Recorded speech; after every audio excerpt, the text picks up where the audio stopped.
It's not a walkthrough, playthrough, review, anything like that. It's just me playing the game badly so you can see what it looks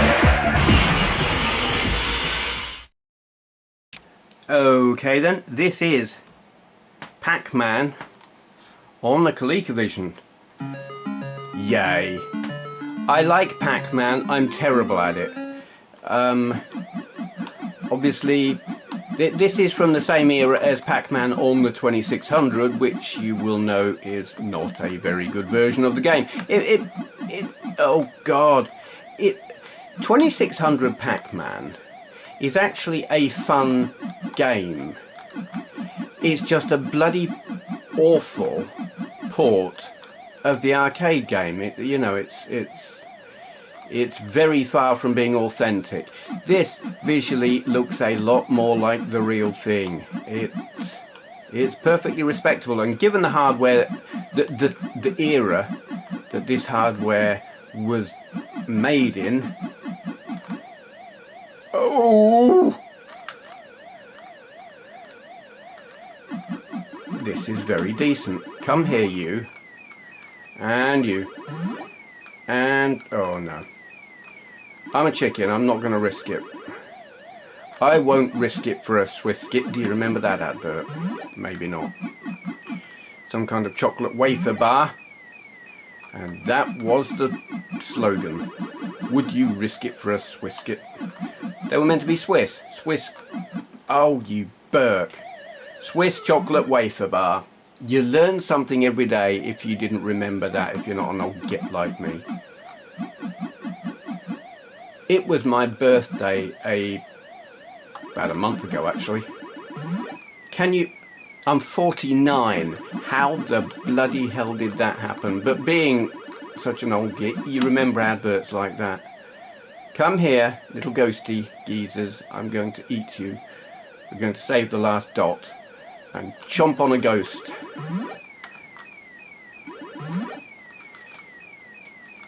Oh, that was close. Yeah, that'll do. Yay! I didn't play Pac-Man in the arcades an awful lot because I suck at it. I mean, there are strategies and things, you know, each ghost has, well, they would say they had a personality. They behaved in predictable ways in terms of aggression and whether they would follow you or run away from you or whatever in certain situations. I never learned those behaviours, so I couldn't strategize and take advantage of them or anything like that, like the best players did. Best player is something you could never apply to my level or lack of skill. My thing was always just hang around near the power pills and hope for the best. Which is fine until you run out of power pills, which obviously you do. So once I'd used them all up, I didn't last very long.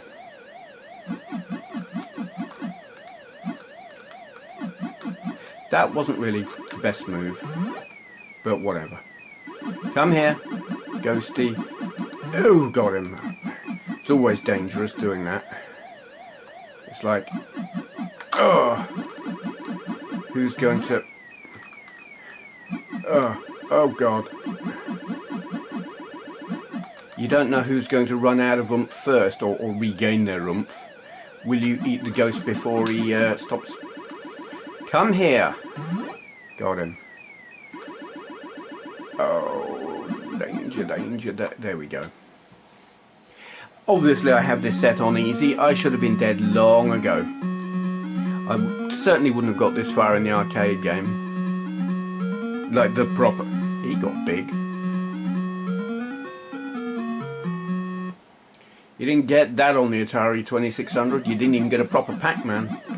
And he always faced the same way, which was rubbish. But it wasn't the fault of the programmer. It was... oh God. It was the fault of the guy who ran Atari at the time. He was like shown the proof of concept demo, just say, yeah, I can do this just about. And they were like, fine, that'll do, give us that. Long before it was anywhere near what it should have been. Not his fault. Never blame the programmer. Oh, I wanted that, whatever it is. Piece of fruit. I like fruit. I'm into a bit of healthy eating just lately, and when I say healthy, I don't mean that clean eating nonsense. I'm not going gluten-free or any of that. Plenty of fruit and veg and fish and stuff like that. A bit of olive oil here and there. You wanted to know this, but it seems relevant when playing a game that's basically all about eating. Oh, there we go. I want that one there. So take a roundabout route. Why not? Oh God! Yeah.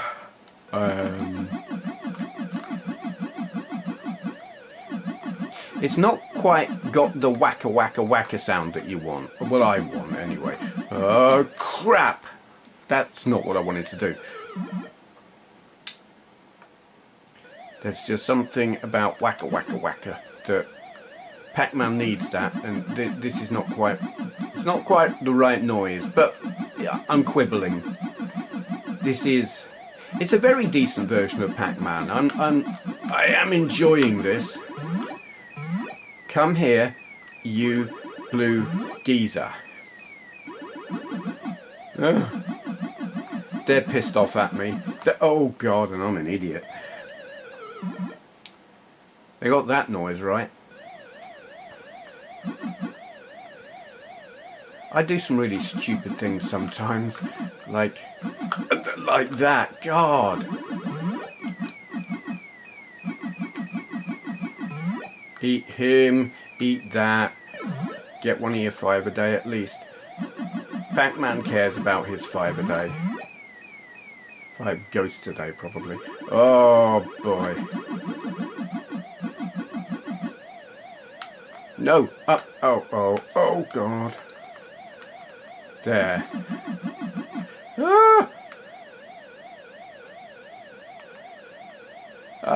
He's not necessarily. Oh God! Oh God!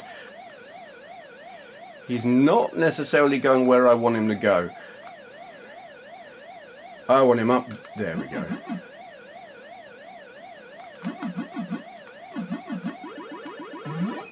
Oh yeah.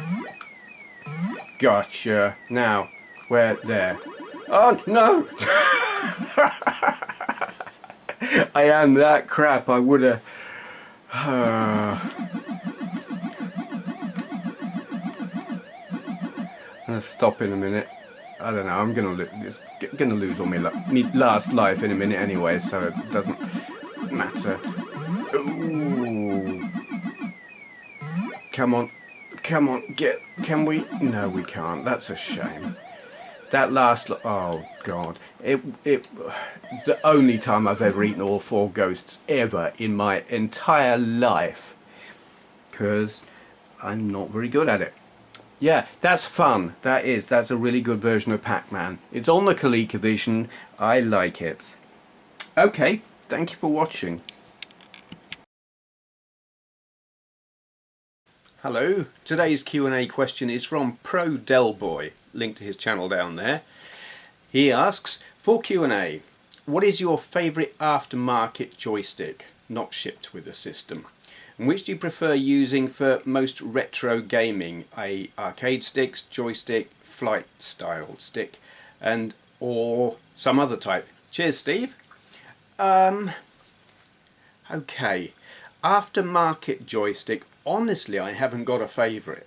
In fact, the only one that comes to my mind that I ever bought myself was it was a Quick Shot 2 way back in the early 80s after I'd trashed my last Atari 2600 stick. And they started selling other companies started selling joysticks, and it was the one, it was like a ergonomically moulded sort of hand grippy shaped thing with the round button on the top and another round button on the base. I'm putting my hands up here and you can't see them because they're off the screen, but you got the button you could hold there and press with your thumb, and the button up there you could also press with your thumb. not sure if it had I think it had did it have micro switches? I don't know. It worked well right up until it didn't work at all. One of the switches on it conked out, and that was that. But for as long as it worked, I liked it. It was nice to have a joystick where ergonomics had been remotely considered. I mean, it was the first of its type that I had come across. And after an Atari joystick, it was kind of a treat for ergonomics to have been considered. But ever since then, I've not really. I don't buy aftermarket sticks. It's like if I'm playing on a system and its controller conks out, I will just buy another original one for that particular system. I've got aftermarket sticks and controllers and things. I didn't buy them myself, and honestly, I don't like them. I find that they tend to be inferior to the one that came with the system. I'm trying to think. What have I got? On my Amiga, I've got a.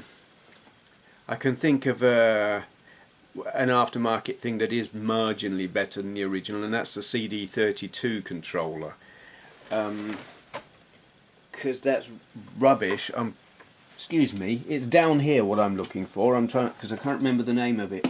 Okay, I have the Competition Pro CD32 controller, and that is probably better than the CD32 original, but it's still pretty crap, to be honest. It's reliable, which is an improvement, but it is not especially responsive or comfortable, or I don't like it, but sometimes you need that. I've got another controller that I intend to plug into my Amiga, and I can't see it. It's buried. Yeah, I can't. No, it's in here somewhere, but I don't know where, so I won't be able to show you that, and I can't remember what it's called. But the second part of your question, which you prefer using for most retro gaming, i.e. arcade sticks, joystick, flight stick style, or some other type? Okay. For retro gaming, I don't use an aftermarket stick at all. It actually depends what I'm gaming on, because if I'm just playing on a Raspberry Pi, I use a what am I using? It's an Xbox 360 controller. I'm not an immense. No, I lie. That's what I use if I'm plugged into an Android box. If I'm using my Raspberry Pi, I use these. I've got these aftermarket PS2 style sticks, which are they're sort of wired into each other, so you can have two of them, but they're plugged into one USB socket. So I use them on the Raspberry Pi. But if I'm using something that has an original 9-pin style Atari socket, and it only if it requires more than one button, I will use a Sega Mega Drive pad. If it is something that will respond to those buttons, I use a Mega Drive pad, and the Mark 1s, the ones with the white button, not the red button. I find the D-pad on the ones with the red button, the D-pad is looser and less precise, and I just plain don't like them. I like the ones with the white, the start button. They take a little bit more pressure, and I feel they're more accurate. I like those. And these are the 3-button pads, not the 6-button pads. But if I'm playing on, say, an 8-bit computer that's got a 9-pin Atari style input, I use that. They might be uncomfortable. Well, are they uncomfortable? I don't know. They're certainly not particularly ergonomically designed. It's just a square with a straight stick on it. But I love the Atari 2600 joystick, and if I'm playing a game that will let me plug in one of them, and it only requires one button, that's what I use. I love it. I find it it's responsive in a way that doesn't necessarily give you the nice clicky feedback you might like, but if you use them long enough, and I'm old so I've used them long enough, you just get to know how much pressure you need to put on the thing. Some people, certainly kids back in the day, they'd be wrenching them and tugging at them and basically snap the bloody stick or wreck the switches, and it used to annoy the hell out of me when I'd have friends round and they'd be wrenching them, and I'm like, for God's sake, you don't need to do that. You can use these and use a fairly light touch and they're responsive. And you don't need to wrench them. They're predictable. They do what they're meant to in a predictable way and consistent.